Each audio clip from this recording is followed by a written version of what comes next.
New York City is a place of constant movement. People coming, people going. But sometimes, staying can be the hardest thing to do.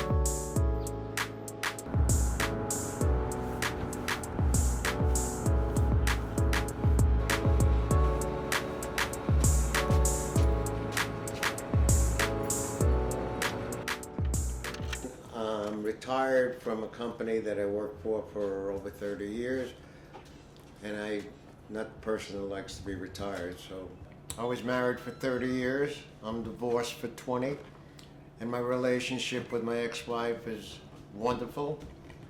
So it was a situation. I lived in Brooklyn Heights for the last 20 some odd years, and then something happened where I had to get out of where I was, and I don't remember how I got connected with this particular agency, but they seemed very thorough. The average rent in New York City is $3,954 per month, and for far too many New Yorkers, especially seniors like Alan, the cost of rent is beyond their means.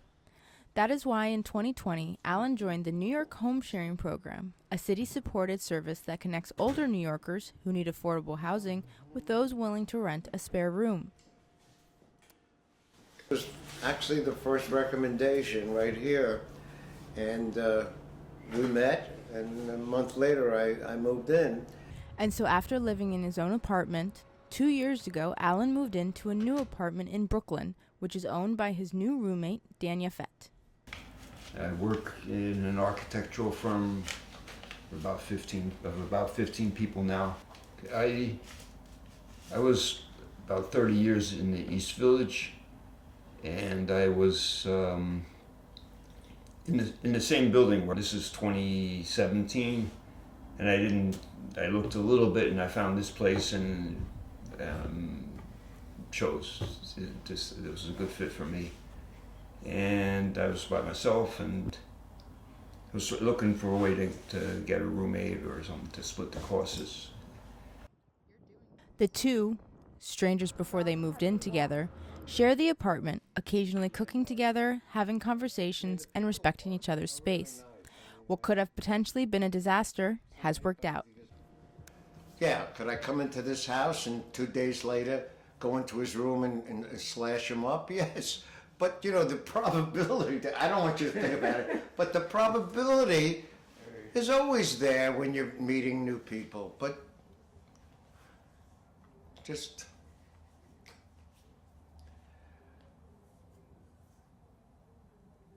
I just find it's very easy to be polite and nice. Never hurts. And there was someone else who was sent, and she never showed up. And then Alan was the last person. But Alan's good. Barbara Bear is the director of the home sharing program and is in charge of matching the hosts with guests, making sure that they are compatible before finalizing a match. Sounds easy, but it's really hard. It's hard for two reasons. Everybody, whether they are worth $1 million or $1,100 a month, has their own idiosyncratic behavior, and all the hosts have their own issues. So while it is inevitable that some matches may not work out, most of Barbara's matches have been successful and have helped New Yorkers, especially seniors, find an affordable place to live in New York City. We have a real vetting service in the terms of background checks, letters, Zoom calls, licensed social workers looking at it. In a city known for its millions of people, it is easy to feel alone and frustrated with costs. But sometimes, opening your door to someone else opens up a whole new chapter. I interviewed loads of people, and everybody's got a story. And their lives in some ways have been rich, and in sometimes really been hard. And I marvel at their ability to continue to try to survive. For Alan, moving in with a stranger was an exciting new step, and after 2 years, he has zero regrets. Except for one, the 4 flights of stairs. I'm very lucky.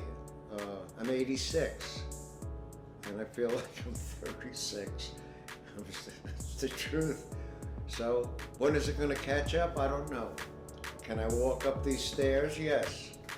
I don't know, one day maybe I just can't walk up anymore.